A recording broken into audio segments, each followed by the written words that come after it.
So, Annarf, thanks so much for coming on stream today. So can you help us understand a little bit about who you are and what you stream? Sure. Hi guys, I'm Anna. I stream variety for the most part. I used to stream a lot of Overwatch, but I felt like that game made me really sad, made me really angry. It was difficult to have fun, so I kind of transitioned into variety streaming.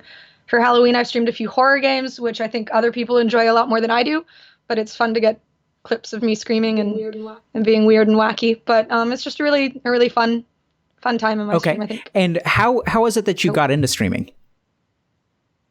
Well, I guess considering the topic today, that's kind of why I started streaming. I've never technically been like diagnosed with anxiety or anything, but when I was younger, I was really bad at socializing with people.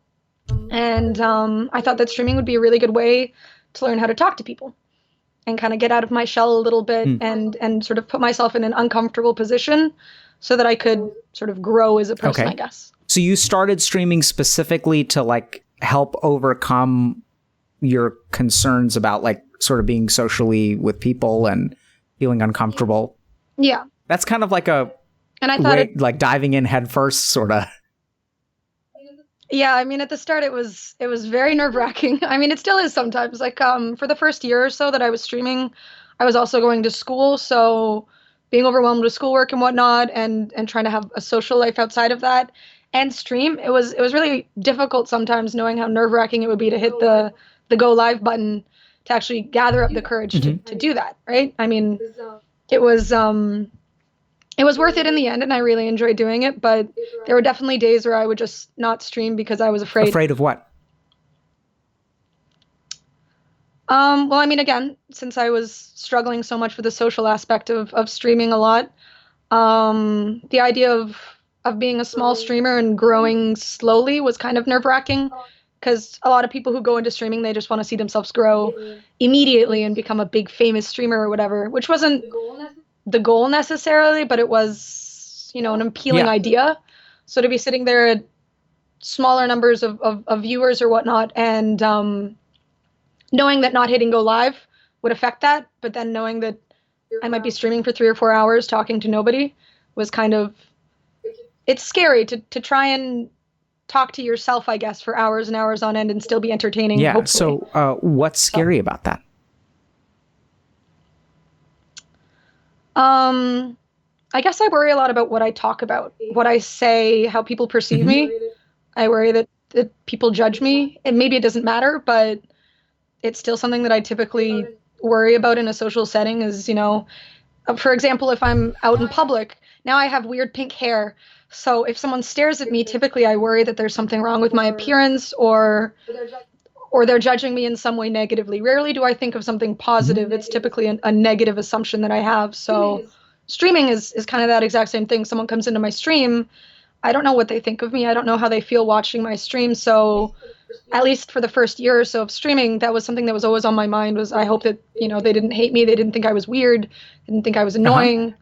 So it sounds like you were concerned about being judged on stream by the internet and Twitch chat. Yeah. And then you were also concerned about being judged by, you know, real people in the real world. And if someone is looking at you, you know, it sounds like the first place your mind goes is, it maybe because it's my hair is pink or I look weird, and it's not this person recognizes me because I'm internet famous. I mean, maybe that'll be the case one day, but for now, it's just an assumption that something's wrong. Yeah. But And how long have you been having those kinds of thoughts about something being wrong? Like, how long has your mind been jumping to that place? I'd say mostly my whole life. I mean, at least I'd say as long as I can remember. In school, I was never really the popular kid or anything like that. In elementary school, I had sort of 1 or 2 friends here and there. We were kind of the weird kids, I guess. In high school, I was made fun of a lot for, I mean, what I love to do, which is gaming. I liked a lot of Korean pop music growing up as well, and it's popular now. But when I was a kid, I was a complete loser for liking K-pop. So I got teased a lot, and I also got teased a lot for my appearance. So that's something that I've always been really self-conscious about, was how I look to other people. I had sort of a group of people on my school bus who would frequently insult me and belittle me, and it made me very self-conscious and very aware of what other people might be thinking that they might not be saying. And is that what you call anxiety? Well, I think it's more of a confidence issue than an anxiety issue. What's the difference? I think that's not entirely sure, to be honest. So we're here to talk about anxiety, right? So what do you mean by anxiety? Well, I guess the worry I have, the fears that might not be justified, but they're just kind of in my head, thinking that someone is judging me when there's probably nothing there to worry about, and it's just my mind forming these thoughts that are unjustified. Okay. So now this is kind of interesting because it sounds like you're recognizing that those thoughts are unjustified. So would you say that the thoughts are illogical? To some degree. I mean, when I go out, for example, I obviously don't look at someone and immediately judge everything that's wrong with them. But for some odd reason, I think that everyone's doing that to me, which, I mean, seems a little illogical. So are you saying that's a confidence issue, or is that what we're calling anxiety?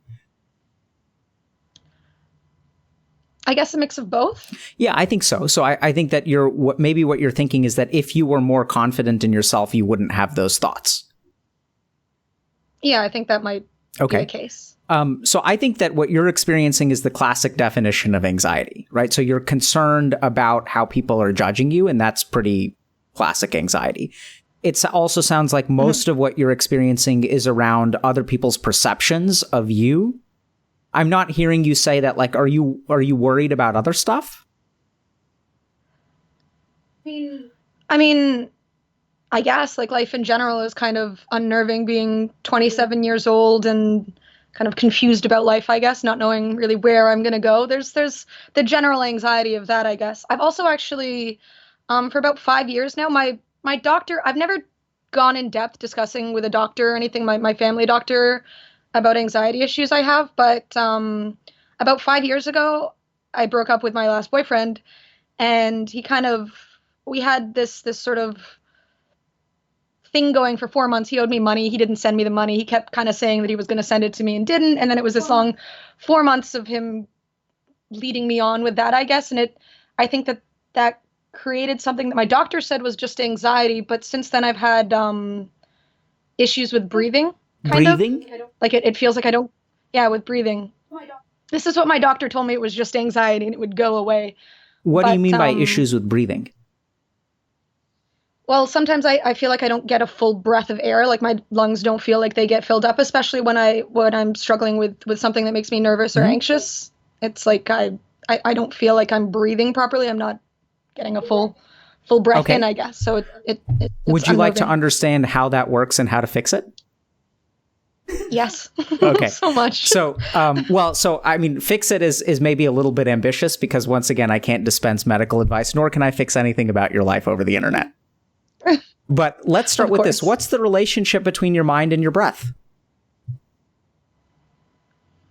I guess when I get to these points, I'm very conscious of how I'm breathing and the fact that I'm lacking the air. Whereas normally if I'm not thinking about how I breathe, it's just natural, right? It just happens. But when I'm in these nervous situations, I'm a lot more aware of just every little thing that I do. So maybe the breathing is related. So I'm noticing, so I'm going to kind of boil down what you said, that as you become aware of your breath begins to change. Right? So I want you guys, everyone who's watching, I want you to become aware of your breath. Sorry, guys. Right? So Annarf, as you become aware of your breath, what do you start noticing about it? Well, for me, for example, right now, I'm having the issue with the breathing, the full breath that I can't quite, get a hold of. So you're experiencing... And I feel like I become... Go ahead. Sorry. But I feel like I become very self-conscious of myself when I'm doing that too, because for a year or so, it was consistent pretty much every day, every moment. And if I was with my sister or friends or something, they would always think something was wrong with me because I'd sound like I'm taking big gasps and sighing a lot, and they would think, is everything okay? And I would always just say, no, it's just my issue with breathing. Everything's, for the most part, normal. Like, it's not going away. So just don't assume I'm struggling with something necessarily. This is just how I am now. I guess I kind of accepted it after a while that I was struggling with this kind of thing. And what impact, when other people noticed that you were gasping and sighing all the time, what did that do to you?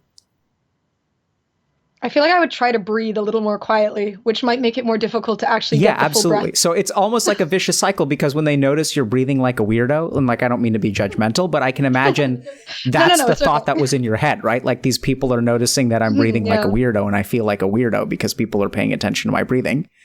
And then the more that thought arises in your head, the worse your breathing gets. And then you try to do the worst thing that people can do with anxiety, is you try to control it. You try to push it down. And how does that work? Poorly. Absolutely, right? So that's the first thing to understand about anxiety, is that, like, people are in a war with anxiety. Does that make sense to you? What does that mean? Yep. Very much. I mean, you're kind of constantly thinking about it, especially when it arises, and you're trying to, I mean, as you said, you're at war, you're trying to battle it, push it away, try and be normal. And then it gets worse because you're so conscious of it. And again, like with me, with the breathing, when I become conscious of it, it's more difficult to control. So the thing would be, I guess it would be better to find a way to distract myself from it and go back to the normal breathing or something like that. But if I become aware, it's just, it's a struggle. It's a war. So for people who are like, I'm going to ask, like, I'm not going to actually look at Twitch chat's answers right now, but as you become aware of breathing, I want you to notice that you automatically begin to control it. It's very hard to just observe your breathing without changing your breathing. Does that make sense, Annarf? Okay. Yeah. So now I'm going to ask you again. So we're going to take a step back. We're going to bounce a little bit between anxiety and understanding. Let's start by understanding the relationship between the mind and the breath. So what relationship does your mental state have on your breathing? Well, as I said, I think what my doctor said as well, I guess, very briefly in our discussion about this, was that let's forget what your doctor said. See, it's the only thing I ever talked to her about regarding my anxiety. So I think that maybe she wasn't fully understanding my side of things as well. No. So let's forget neuroscience. Let's forget experts. Let's forget anything I've ever said on stream. I'm asking you, Annarf, and is it Anna or Anna or Annarf? Anna. Anna, what is the relationship between what is going on in your mind and your breathing? First of all, are they connected? I guess to some degree, even like subconsciously, when I start having anxiety, if I start, breathing more quickly or something like that, or I feel more congested sometimes, I don't know. So I want you to, now we're going to play a fun game, okay? And you have to pay attention to Twitch chat, because I can't, because I'm focused on you. I want you to guess what's happening in my mind based on how I breathe. Are you ready to play the game? Okay. Okay, we'll try our best.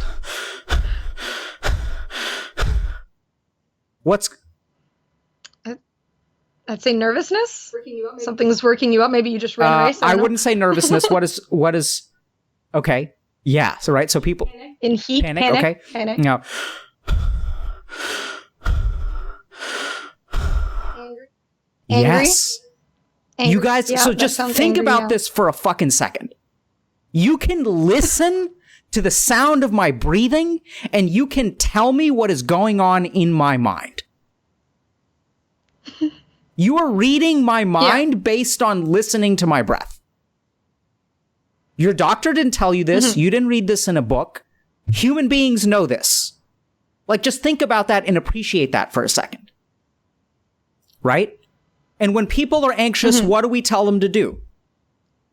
Breathe. In what way? And Calmly. what does that mean? Sort of try and relax your breathing. Keep it normal, which is difficult when you're sort of thinking about it more, I guess. So we tell people to take deep breaths, right? And does that help? No, I mean, especially for me, right? I struggle to breathe deeply when I'm having these anxious issues. So they're like, breathe deeply. And I'm more and more aware of the fact that I can't, which gets really stressful. So I think that for a lot of people, deep breathing does help. I think in your case, it doesn't. We'll kind of tunnel down into why that is. But the first thing that I want people to understand is that, there are patterns of breathing. So I'll do another one. Now what am I feeling? That sounds more like panic. Right? So let's start like fear, panic, anxiety. So now, what do you guys notice about how I'm changing my breathing? In what ways? What are the properties of breath? Like, what's different between this and this? What's different? I mean, panic is a lot faster. Okay, so speed is one thing. What else is different about the breath?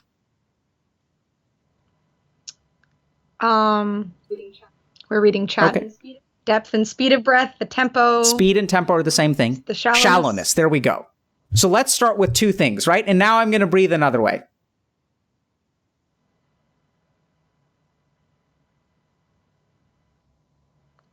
It's deep and calming.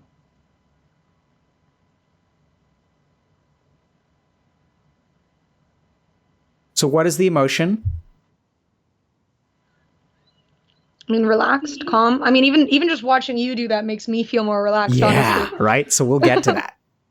So calm. But now, what are the two axes of breath? One is depth and one is speed. Right? So we can map out what kind of emotions lead to what kind of breathing. Right? So calm breathing is fast or slow? Okay. Slower. And calm breathing is deep or shallow? Okay. Deep. Excellent. Right? So then let's talk about angry breathing. Angry breathing is fast or slow? Seemed slow. Seems slow. Right? I'll do it again.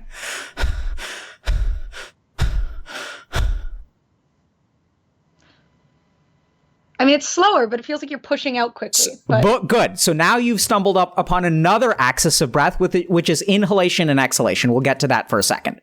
So I would say that angry breathing versus anxious breathing, both of them are actually fast. But anxious breathing is deep and fast, and angry breathing is slow and fast. Would you guys agree? Does that make sense? Right? yeah. And so if we think about calm breathing,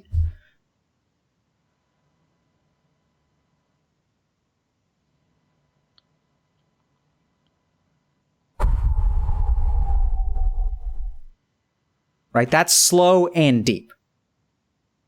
And this also, there are even deeper layers of this. So a breath in which I am trying to calm myself has a rapid inhalation and a slow exhalation. Listen. That's me trying to calm myself. And me actually being calm is...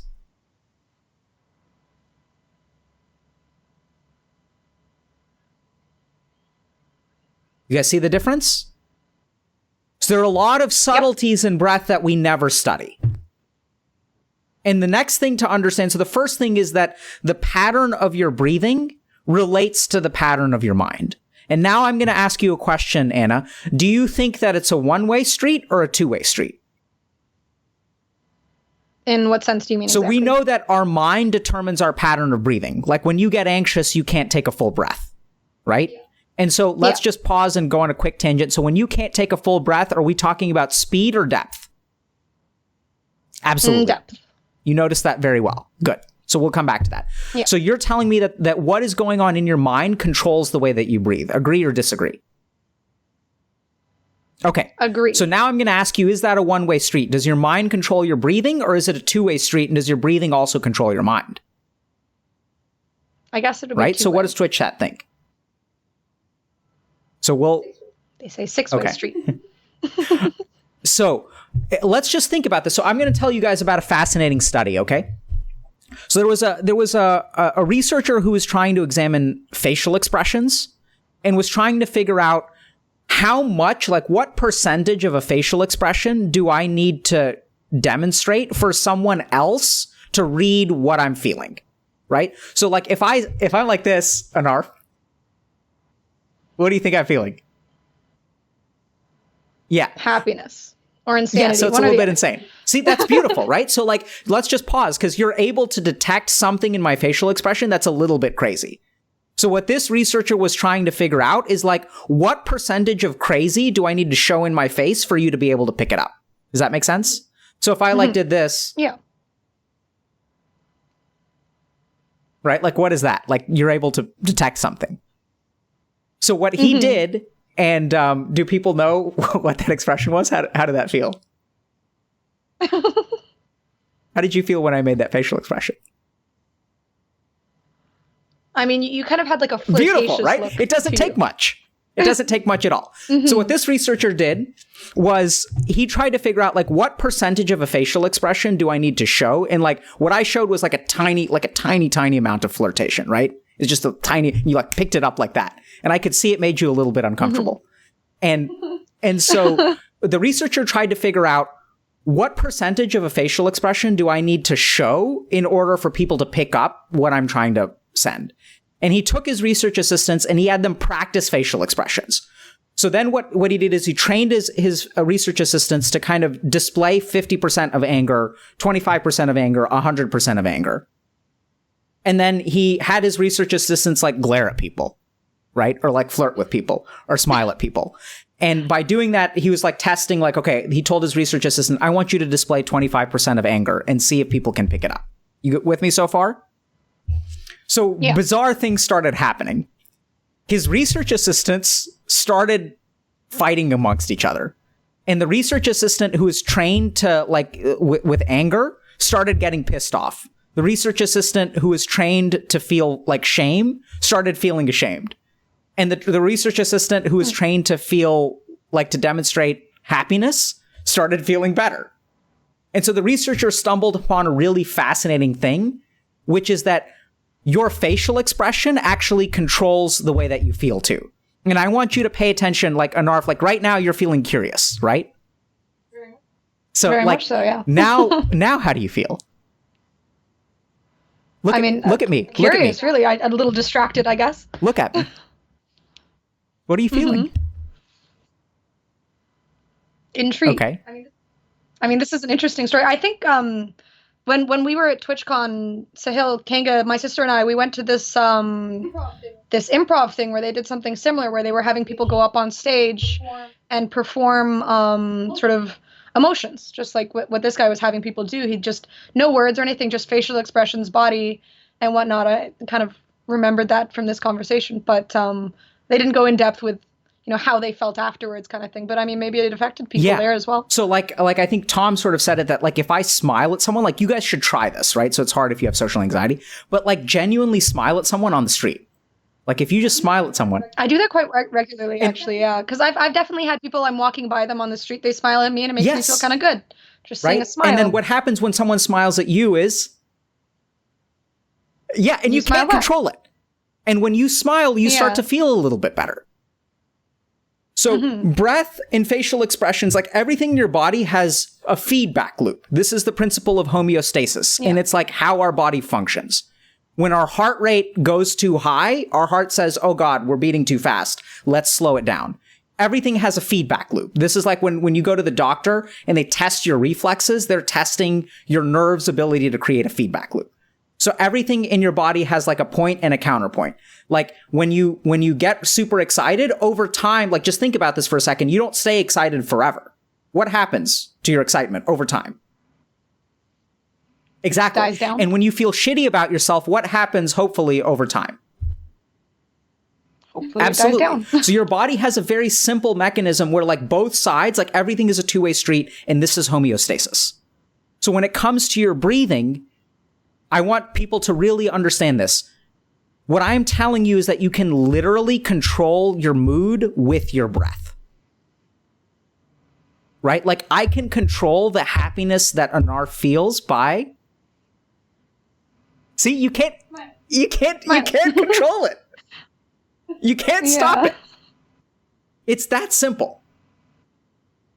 So all we have to do is understand what's the pattern of our breathing, right? So like thinking about like if I start to breathe in an angry way, like I'm going to get angry. Like even if you guys just like look at me and I'm like,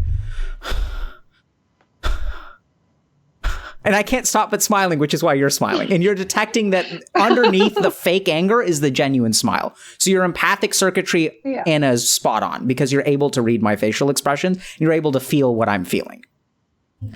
And so now what I want you guys to understand is if you're feeling a particular way, if you literally change the practice of your breathing, you can change your mind.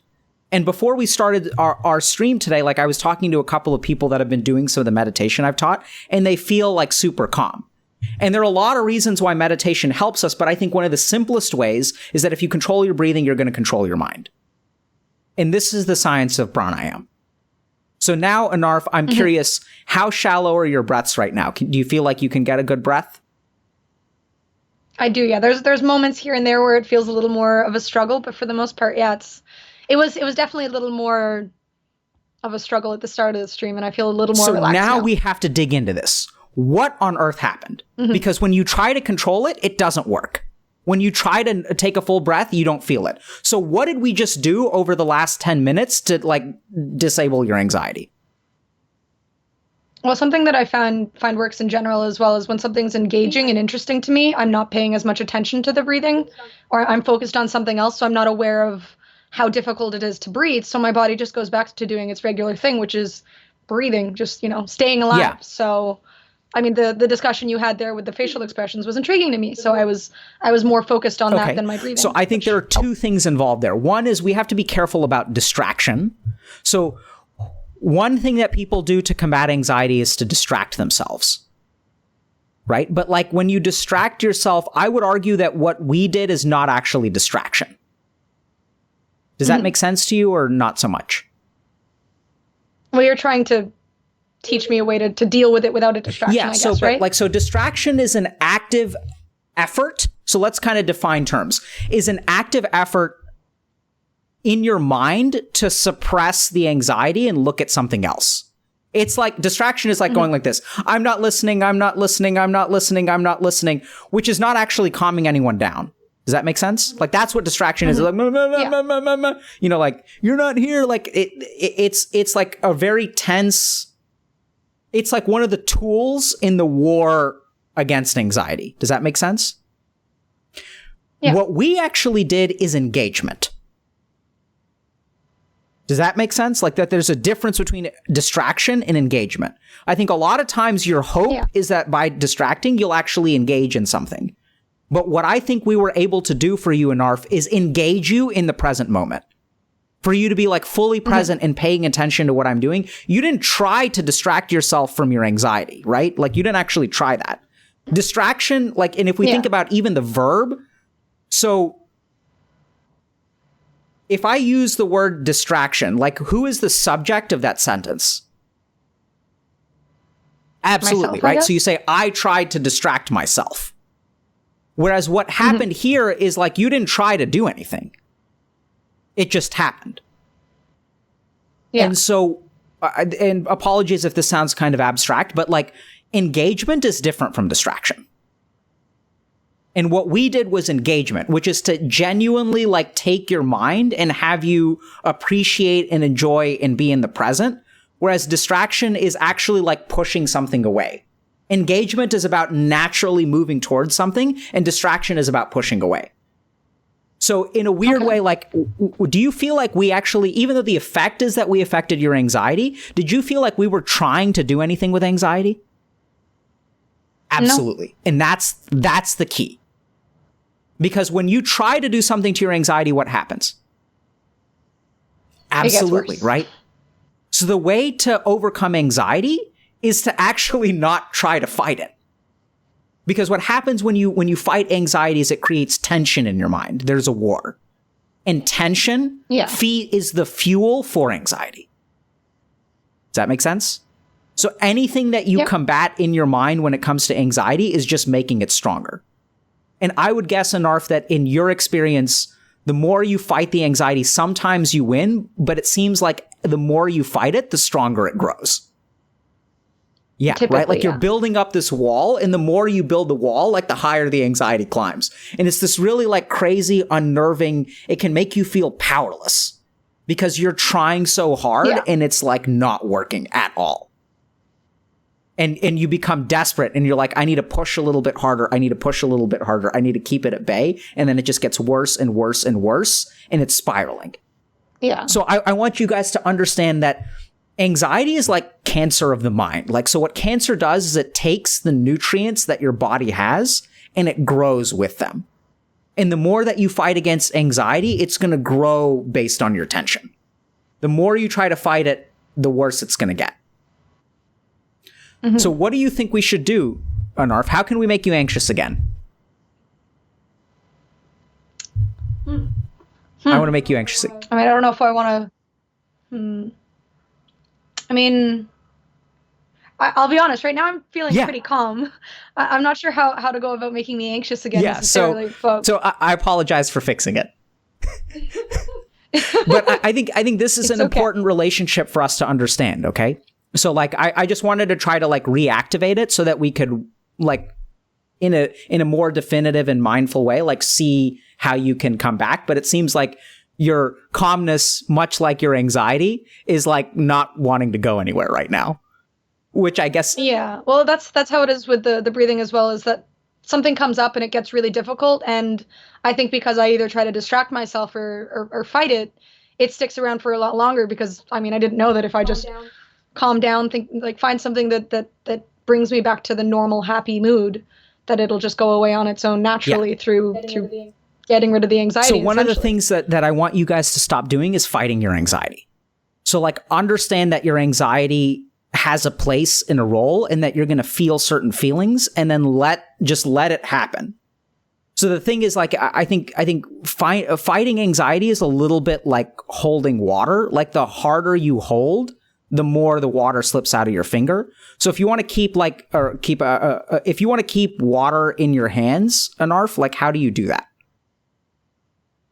Cup them, keep them together. Don't put too much water in the hands. And also, like gently, right? Like, the harder you try, like, it's not about trying twice as hard. It's just about sort of like creating it's sort of like being, like, gentle with it. Does that make sense?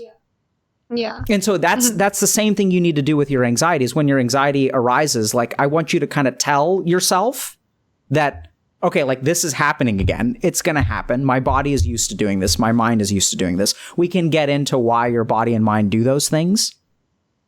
But just sort of acknowledge that it's going to happen, and also recognize that, like, you know, the more that you try to keep the tide at bay, like, the more it builds up. But if you let the tide roll in, eventually it's going to do what?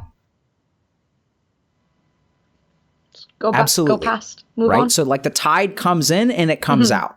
And remember that, like, just like any other feeling that you have, even if you feel anxious, you can't stay happy forever. You can't stay sad forever. You can't stay anxious forever. And if oddly enough, like, the more, like, you open the doggy door, like, dog is going to go in and out. Like, and so you just let it in and then you let it out. If you want to, you can try to breathe a little bit through it, but don't try to breathe to control it. Like, if you feel yourself breathing fast, let yourself breathe fast for a little while and then let yourself kind of breathe slow. Like, see, even now you're doing it. You're practicing. Yeah. You're practicing. Excellent. Did you guys see that? Did y'all catch that? I've been trying, actually. I have watched the stream a couple times when you do the meditations and stuff, and I've been trying that when I have the sort of moments where I struggle to breathe. I try to go through the meditations and calm myself through and that how does that work? So. Typically quite well, though I could be a little more consistent on how long I do it. That's okay. But otherwise, it does help. So I think really the advantage there is that it's not that you're trying to control your breathing or dispel the anxiety. What you're really doing is engaging your mind in the present. Like, that's the advantage of meditation. Because when you do, like, the alternate nostril breathing practice, it's just, like, weird and awkward and not simple enough to where your mind really has to pay attention. Otherwise, you're going to get lost. Does that make sense? Yeah. And that's the value. Yeah. Because it forces your mind into the present through its difficulty. If you guys want another just brilliant exercise to bring your mind fully to the present and conquer all anxiety, are you right-handed or left-handed? You ready for it? Brush your teeth with your left hand. I'll try that tonight. That sounds It's very difficult. But the main thing that I want you to pay attention to is do it when you're anxious. And then your mind is not going to have the RAM to be anxious if you brush your teeth with your non-dominant hand. Because it's just going to be so hard that, like, you can't think about anything else. I'll give it a go tonight. when I feel anxious. Hopefully I feel anxious tonight at some point. So now we've really come full circle, because I never thought on stream I'd hear you say, hopefully I'll be anxious tonight. So that's letting the tide in and letting it come out, right? So when you say, bizarrely enough, hopefully I'll be anxious tonight, you're not fighting a war with anxiety anymore. I mean, if it gives me some other way to deal with it too, that's beneficial in the long run. So if I can try it and learn from it, that'll help. And if it doesn't work, I can come to you, tell you it didn't work, and you can give me something absolutely. else. So I think that actually illustrates a fantastic principle, Anna, which is that this is about, like, it's not about right answers from me. And this is why I think you should ignore what doctors tell you and what I tell. I mean, not like ignore medical advice, but, you know, like, don't set your compass to what your doctors tell you or even I tell you. Like, this is about what works for you, and you have to test it for yourself. Right? You have to see, like, what works for you. There are things that I'm going to be right about, and there are things that I'm going to be wrong about. I'm not, like, omniscient. So I think it's awesome that you're thinking about really, like, trying this stuff for yourself, and you're meditating from time to time, and you're figuring out what works and what doesn't. So that was kind of a quick primer on breath, anxiety, and sort of how to think about anxiety. The other sort of dimension of anxiety that I want to talk a little bit about is that, in my experience, anxiety is actually a learned behavior. So I think what happened in your case is that, like, when you were, like, made fun of in school, your brain actually did something very important, which is that it recognized that when people are looking at me, I'm in danger. Does that make sense? Yeah. And then what happened is, like, it learned that lesson, and it's still, like, it learned that lesson. So now it's part of your programming. So anytime people look at you, you feel like you're in danger. Sounds about right, it's really, oddly enough, it's that simple. So one of the crazy things about anxiety is, I think, like, sure, it's an illness and it causes suffering, but I think it's important to remember that your brain is not broken. Your brain is just doing what it knows how to do. And unfortunately, sometimes it does things that are maladaptive. Like, your brain is just trying to protect you from danger, because some part of you, like, when you feel judged by random people on the street, it's because your brain remembered that you used to get judged by other people, and that getting judged is dangerous and bad. So let's go home where no one can see you. That sounds about right, yeah. Right? So what is your brain actually doing there? I guess, as you said, it's trying to protect me and prepare me for whatever the outcome may be. So oddly enough, I want you to rethink your anxiety, and this helps you to form a truce with it, is understand that your anxiety is like, it's like a pit bull that doesn't know what's dangerous and what isn't. It's like a blind pit bull. So it can't see anyone, but, like, it knows someone's in the room, and its default mode is to, like, attack. And what you really need to do is, like, calm down the pit bull and, like, understand that the pit bull's there for a reason. It's not trying to screw you over. It's really just trying to protect you, because when you retreat from the outside world and you go home, like, how do you feel? Calm, comfortable. Yeah, right. So that's your brain, like, trying to help you out, and it just doesn't understand that it's doing a bad job, because it's like a reflex. So tell me any questions from you? Well, I'm wondering, so when you get into these situations, is there something you can sort of, I mean, I guess this might be a little situational for me specifically, or other people, but is there something you can tell the pit bull, something you can do to actively, like, should I say just don't worry about it? They're probably not thinking that, something that negative, or? Yeah, so if you say don't worry about it, they're probably not thinking something negative. Is that making a truce with, or fighting a war with your anxiety? I guess kind of fighting a war. Because, see, well, like, for myself, typically I put myself into their shoes again, and I say to myself, normally I'm not looking at someone and immediately judging everything about them. I don't know them. It's not my problem. So I try to think that that's the other person too. They looked at me, maybe they just glanced my way. They think nothing of it. So I try to keep that as my mentality when I start feeling worried about someone judging me. I think you're using logic, right? You're using rational thinking to combat your feeling of fear. That works sometimes. So, like, but that is, I think, fundamentally creating tension and fighting a war. So I think, oddly enough, if you want to, like, how do you calm down a blind pit bull that's upset that someone is in the room? Give it a treat. You can give it a treat. So I think that's maybe like distraction or playing a video game. What else can you do? Yeah. Introduce it to that person, maybe. Do you have dogs? My sister has 2 dogs. So how do you calm down dogs that are upset? Like, does she actually just pull out a treat every time they freak out? No, I mean, well, one of them's very energetic, so we just kind of pull him to the corner and hold on to him and try and calm him down. Okay, hold on. You're glossing over the juicy part. How do you try to calm him down? Well, we pull him somewhere else. We bring him somewhere else and sort of take his mind off of whatever was so that's like going home. So we're going to steer clear of that solution for a minute. Yeah. What about the other dog?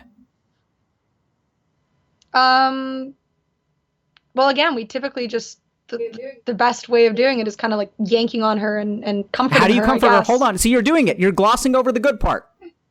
How do you comfort her? We talk to her calmly. There we go. We pet her, you know, that kind of thing. Yeah. Right? So that's what you need to do to your anxiety. You need to say, hey, buddy, I know you're freaking out right now. And I know that you're I know that you're scared and I know that you think that we're in danger. But actually, this is the mailman. He comes every day. And you know, like, I understand that you're feeling the way that you're feeling, but like, hey, why don't we just calm down a little bit? It's not that you're wrong. It's just that, like, this is not actually the situation that you instinctively think it is. And let's remember that when we're walking around and we look at someone, we have to look somewhere. And if we're walking down the street, we're going to generally be looking at people ahead of us. And we're going to have to see people. Yeah. Right? But, like, I think it's important to be, like, compassionate towards yourself and, like, be understanding and try to calm that anxiety down by, like, petting it. You know, and sort of like being kind to it and sort of acknowledging that, hey, like, this is the tide rolling in. You're allowed to, like, you know, ruin our sandcastle, but at some point you're gonna kind of go back out. And so let the anxiety rise within you. Try to be calm towards it. Don't try to calm yourself down. This is very different. Like, these are two very different things. Don't force it down, which is what calming yourself down is. Be calm towards your anxiety and acknowledge that, oh, like, this is you freaking out. Like, I understand that this is like a protective mechanism that's arising within me, but I also know that this mechanism isn't entirely appropriate. Or is my anxiety actually, like, is it picking up on something? So you can sort of be like, okay, like, what are you concerned about? And think through it for a minute. Like, is this person, like, is there someone who's, like, walking behind me who's, like, kind of creepy? You know, like, because remember that anxiety, like, sometimes, you know, especially, and as someone, so you're very empathic. So you pick up a lot, like, even when I fake a facial expression, you're able to tell what's underneath the facial expression. So I think the odd thing about your anxiety is you may be picking up stuff that other people don't pick up, and you may actually be right. So I think the other really scary thing is that if it's possibility that people are judging you. Great. How does that make you feel? Well, I mean, if I'm right, it might be easier to sort of, I guess, kind of understand where they're coming from if I've felt the same thing at times. So if my goal is to understand and calm my anxiety rather than myself, then it might be easier to just push aside their opinions or whatever and just understand my side. Absolutely, right? So the other cool thing about anxiety is, like, what you're doing is you're trying to tell it that it's wrong. But the other thing that you can tell it is not that it's wrong, but that it's not as important as you think it is. Like, you're right, but it just happens to be that I'm never going to see this person again. So even if they are judging me, like, okay. Who cares? Yeah. Right? And as you start to grow in confidence and things like that, that's going to get easier. Does that make sense? Yeah. Other questions? Can't think of any right off the top of my head now. Okay. So, you said that, is it okay if we kind of switch gears for a little bit? Or I guess we've been talking for about 45 minutes, but are you open to talking for maybe about 15, 20 minutes longer?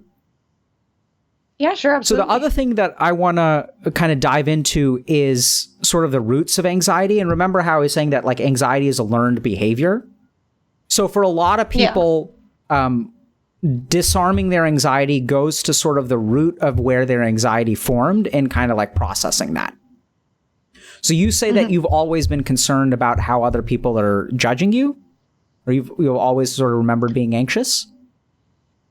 For the most part, yeah, I think so. And can you help me understand, like, were there things that happened when you were young? Like, so it sounds like bullying was a big part of it, or getting picked on. Were there other things that sort of happened that you think sort of taught you that the world is a dangerous place and that judgment is bad?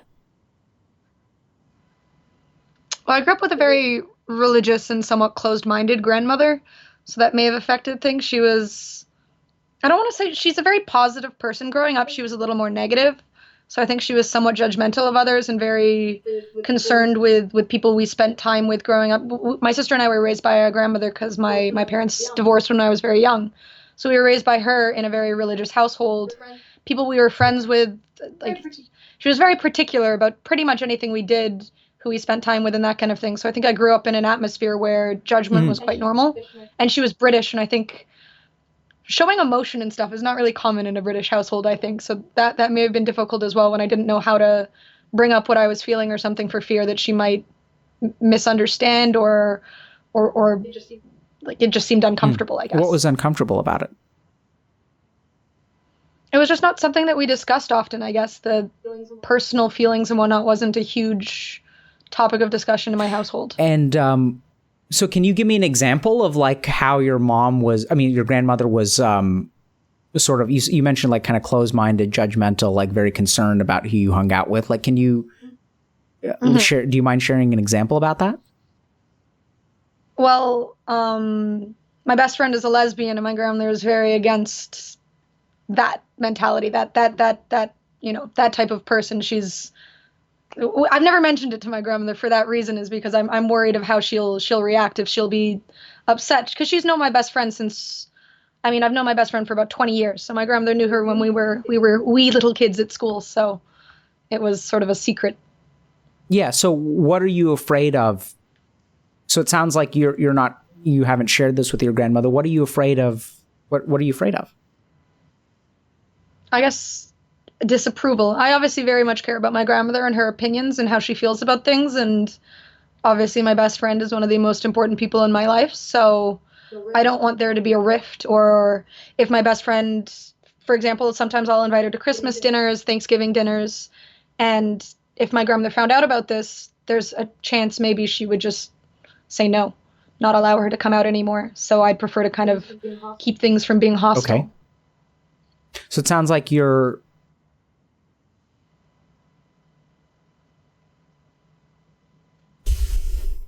I'm going to need a second. Sure. You're very good at hiding. Yep. I'm pretty good at keeping all the things about myself that I want to keep private. I keep them private quite well, I think. Maybe a defense mechanism, I'm not sure. But oh my goodness, that I've sounds learned to... very Freudian. Yeah, so... Yeah, that's... What do you... So you also hide a fair amount on stream, right? I'd say so, yeah. There's... I want my stream environment to be something that's happy and positive as well. So when I stream, I want other people to feel good, not upset. So if I have any issues in my life, the stream is a place I can go to not necessarily ignore them, but be happy and kind of forget it a little bit till I go back to reality, I guess, off stream. So it's like a happy place to go. What do you think about that? It's nice. I think it's nice sometimes if you're overwhelmed by something to have somewhere you can go. Like, it's maybe not the best thing to just kind of push things aside, but if I'm feeling overwhelmed, it's nice to have people to talk to, laugh with, kind of focus on them if they have issues instead of just on myself. And if I can help them, maybe it'll give me ideas for how I could help myself if they have similar issues in their life. So I think what we're running across is that streaming is actually like a coping mechanism for you. To some degree, and I think the challenge, what the problem with coping mechanisms is? If you use one, you know what you have to do the next day? Work on the issues you have? That's the problem, right? Is working on your issues is different from coping. So like coping implies that like you're like covering up or like, decompressing like something, but then you're still hiding. So what I'm concerned about for you, Annarf, is actually that like, I don't know. I think a lot of, you mentioned early on that you have some anxiety about life. I think the anxiety is rooted in some kind of inauthenticity. It's possible, yeah. So what are you hiding? Like, what are you hiding about yourself from yourself?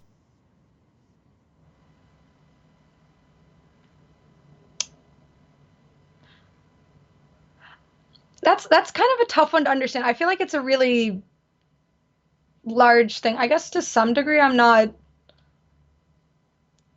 don't know, like I'm not satisfied with myself Uh-huh. entirely, which I think is a lot of where the confidence issue comes as well, is that I have a family that's fairly accomplished as people, and I'm still young, but I feel like I could have gotten more out of life Mm-hmm. thus far.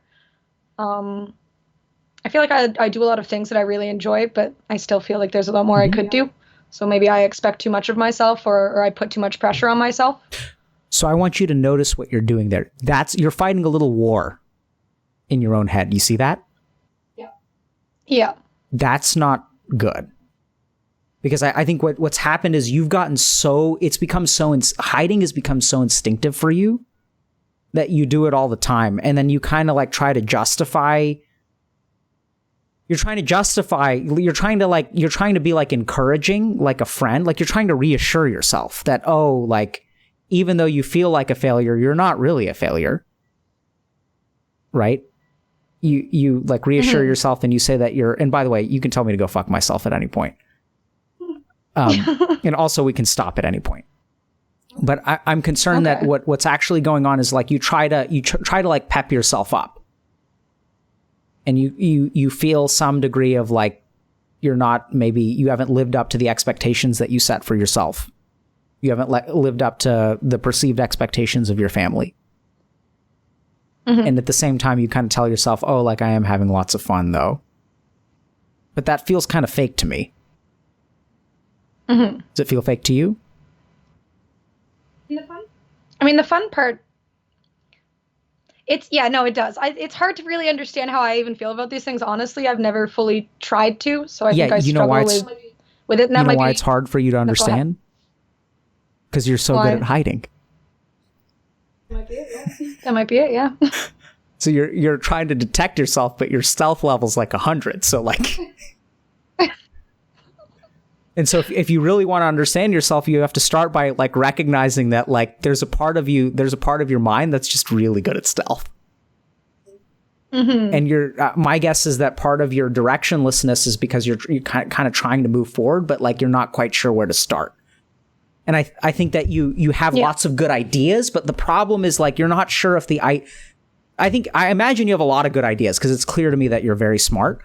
But I think the challenge here is that you don't know if the idea is going to move you in the direction that you want to move.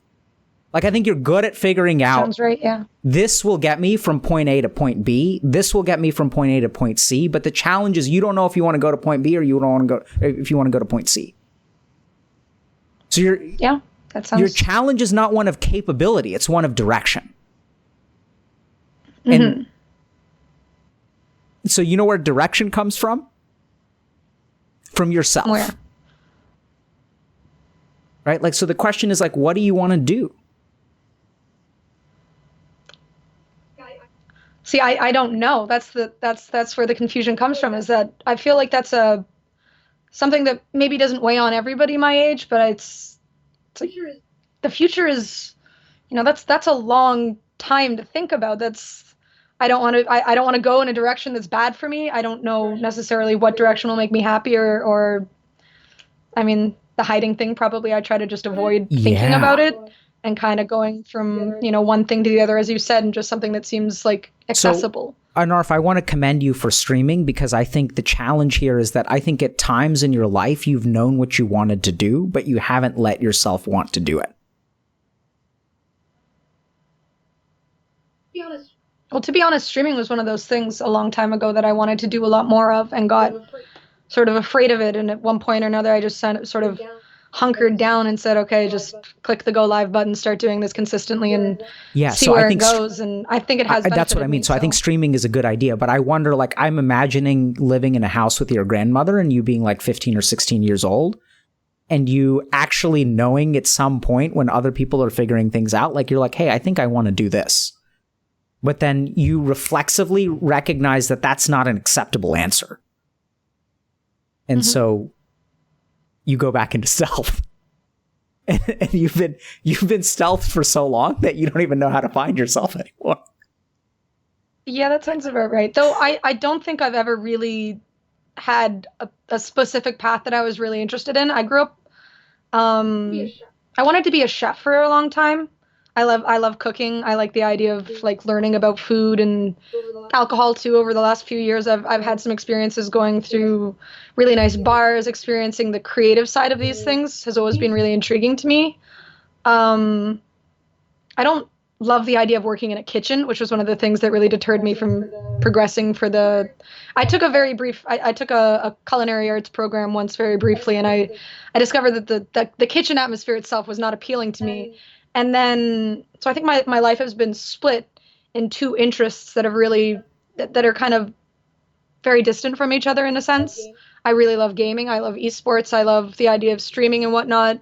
And I've always kind of thought that would be better as a hobby, something as you said as well, as like maybe a coping mechanism outside of real life. I get something that kind of just is a distraction, I guess. And then my interest in food and the culinary arts, I guess, is something else that's always really interested me. But I don't know how to, like, which one I'm more interested in, which one is more pursuable. Why do you think gaming would be better as a hobby? Where did you learn that?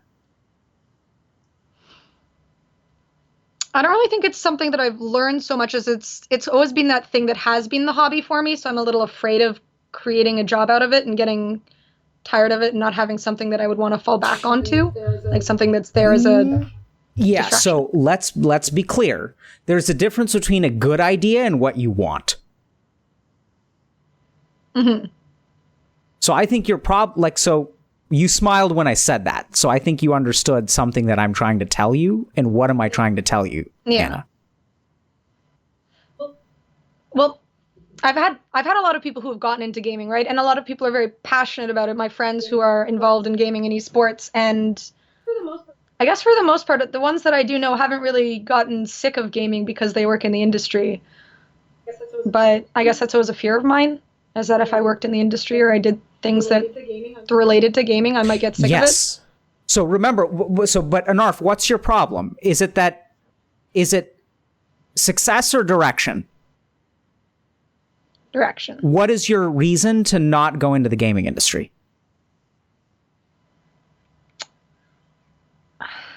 Is it success or direction? Honestly, for one, it's direction. I'd say mostly. I mean, maybe success, but I think because what I'm hearing is that you're afraid it may not work. What I'm not hearing is because what you're telling me is I like gaming. I'm interested in gaming. I've always liked gaming. I've always been a nerd. And what I'm yeah, but it's for me. It's the fear of back in I guess about 5 years ago or so, I got hired at Riot, and then I was denied the visa to work there because I'm Canadian, and it's not easy to get into gaming necessarily where I live, or have the option for a visa or something like that where I live. So I accepted that, I guess, and just wanted to focus on something else. And the other passion I had was cooking, drinks, whatever. So I thought maybe I could lead towards that or something. But I think it always has been a confusion. Yeah. I've been very confused. And I think I understand why you're confused, because I think what you're doing is you're confusing in your own mind what you want with what you think you can achieve. And that leads to a hell of a lot of confusion. So this is really important to understand. There's a lot of peace and strength and confidence in knowing that you want something, and also in accepting that you can't have it. But you're not doing that. What you're doing is you're saying, because this is hard, I'm not going to let myself want it. And so you're stuck in limbo because you're not allowed to fail, because you're not allowed to try, because you're afraid that you won't be successful. And so you're kind of like, you're in limbo. Like, I don't think I think you call it confused, but really what I'm detecting from you is like limbo.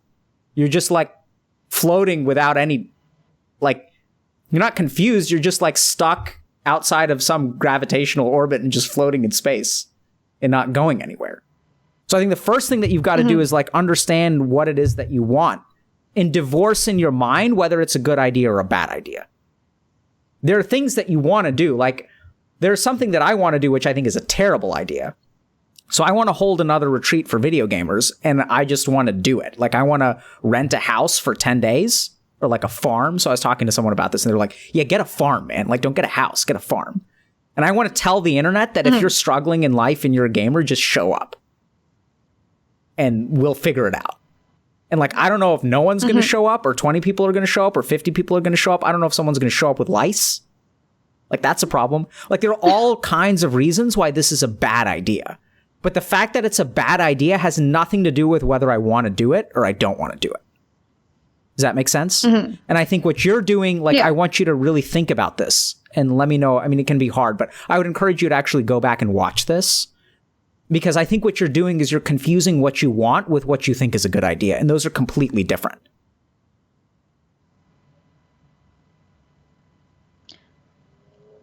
I'm not entirely sure if I know what I want, honestly. Like, I don't think you do.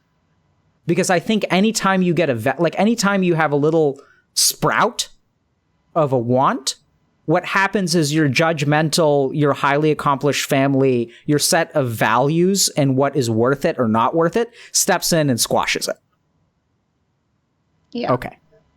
Sounds about right. Yeah. So then, like, of course you don't know what you want because you haven't let it grow.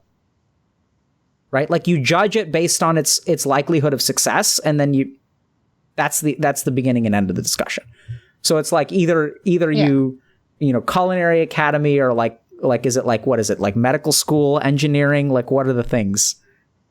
Like, I used to want to be a lawyer when I was a kid, but I didn't think I would be a very good one after a while. Right? So this is where you've got to be careful because you've been conditioned by your family and you're not allowing yourself to like want the things that you want. And so the little vestiges of what you want, like the ones that didn't skill up stealth at level 1 got squashed. And so the only ones that have been allowed to grow are the ones that skilled up stealth. And then every time they level up, if they get caught, they get destroyed by your judgmental mind. So they have to like level up stealth. And then we end up with stealth 100. And then you're scratching yourself and you're like, I don't know what I want. I mean, that sounds pretty accurate to me. Yeah. Okay. Well, unfortunately, I don't have as simple of a fix for you as your anxiety when it comes to this.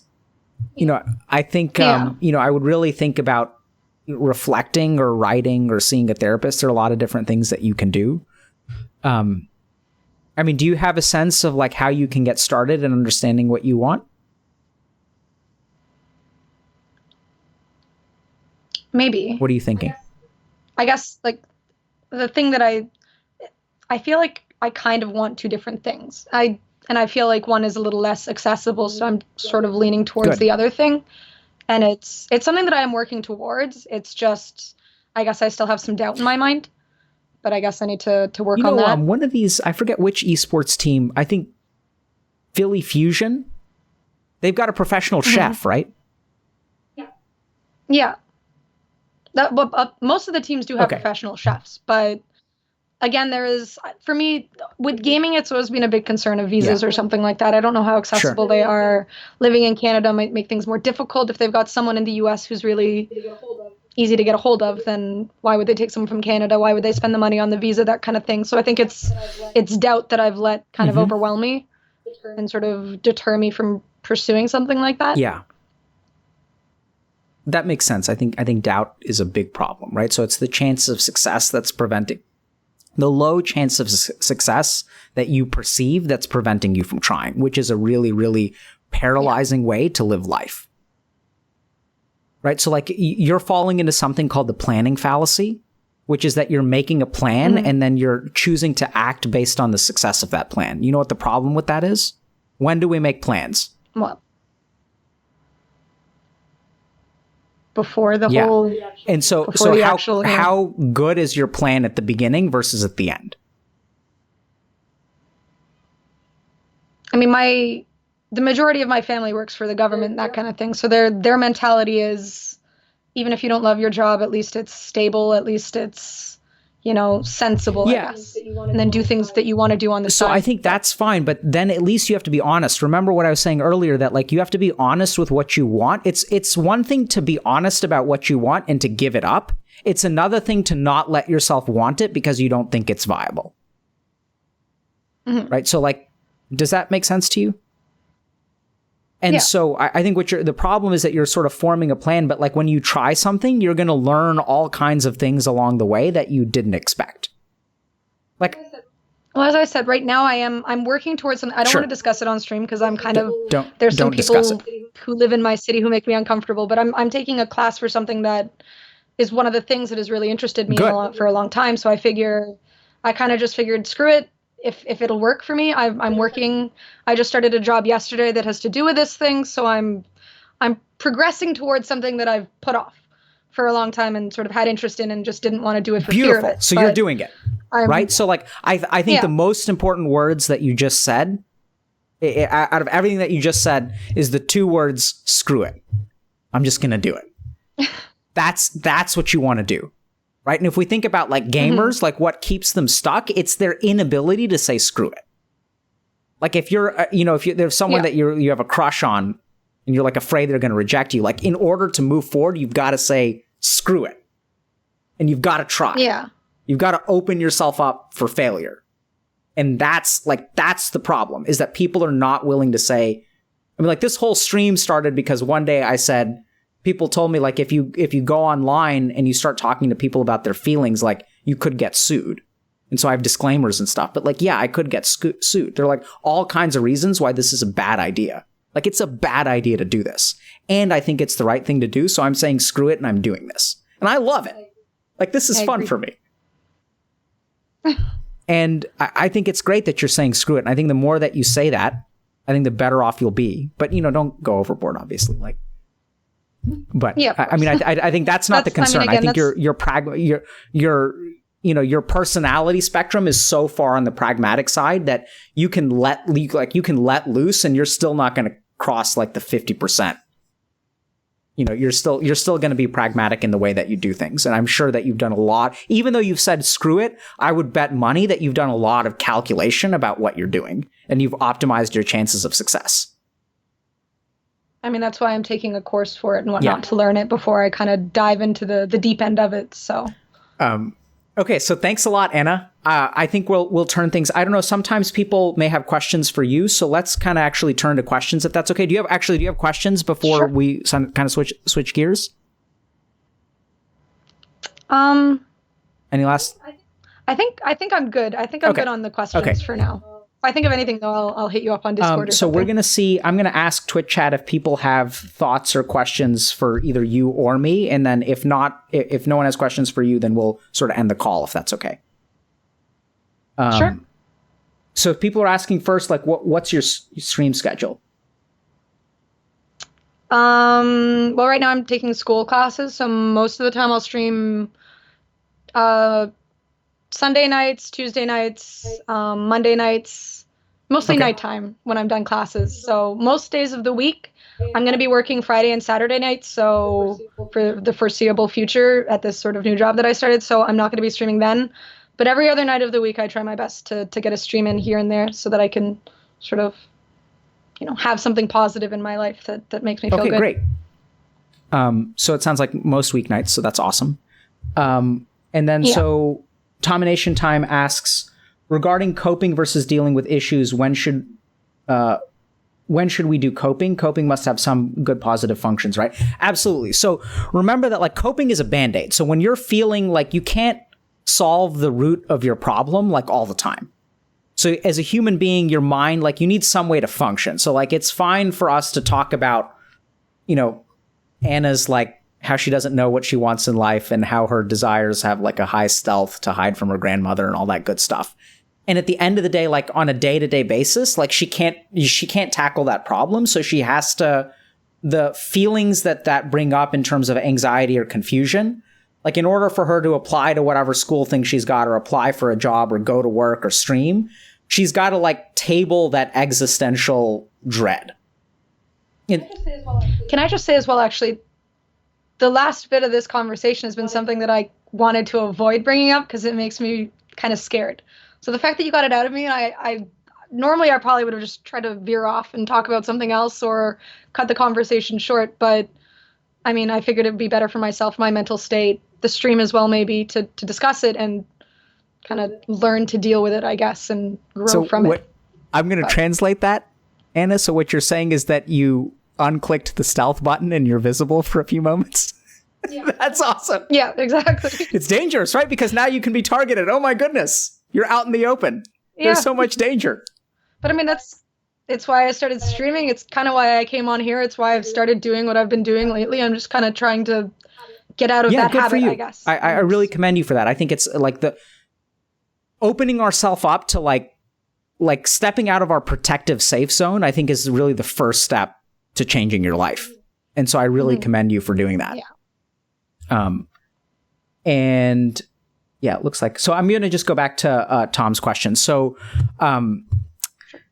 so like I was saying, like, so you have to cope in the moment. So like if let's say that you lose a loved one and you're grieving and you have to go to work the next day, like I think it's completely reasonable to use coping mechanisms to sort of shove those feelings down or like decompress those feelings a little bit. But at the end of the day, I think the problem is that coping makes you feel better, but it never solves the problem. And so people, without being very thoughtful about it, start to rely on coping more and more and more and more and more, because that's what helps them feel better, like in the moment.